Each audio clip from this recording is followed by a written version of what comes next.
मेजॉरिटीने निवडून येतात, मेजॉरिटीवरती सरकार बसलं जातं, त्याच्यामुळे हे एकतर्फी प्रयोग चाललेत का? सर, धर्मांतरण पे आज बिल पे चर्चा होनी है विधानसभा में। सवाल यह है कि समर्थन रहेगा आप लोगों की तरफ से? मैंने पहले ही कहा है कि ये जो विधेयक है विधानसभा में टेबल किया गया है, कल हमारे सदन में किया जाएगा, उसके ऊपर चर्चा होगी।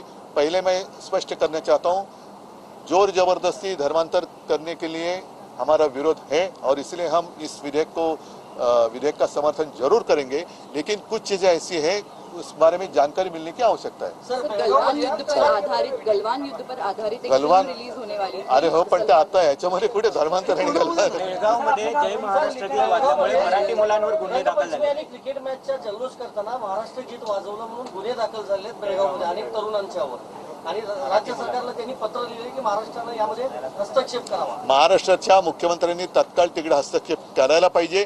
सरकार कोणाचंही असो, मराठी माणसांवरती जसं जोर जबरदस्ती धर्मांतराला आम्ही विरोध करतो आहोत, तसं जोर जबरदस्ती भाषा मग ती कोणाची कोणत्याही वरती असेल लादणं हे अयोग्य आहे। ज्याप्रमाणे आम्ही इकडे जबरदस्ती भाषा लादण्याच्या प्रयोगाला विरोध केला, तसंच तिकडे मराठी माणसावरती जी भाषेची जबरदस्ती होते त्याला आमचा विरोध आहे आणि केंद्र सरकारने याच्यात हस्तक्षेप केला पाहिजे।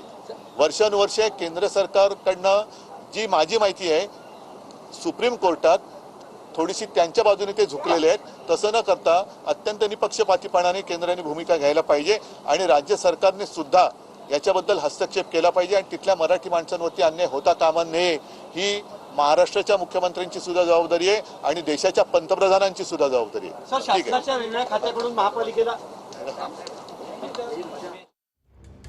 तर सरकार विरोधी पक्षनेता द्यायला का घाबरतंय असा सवाल इथे उद्धव ठाकरे यांनी केला। या संदर्भात त्यांनी विधानसभा अध्यक्षांची भेट घेतलेली आहे।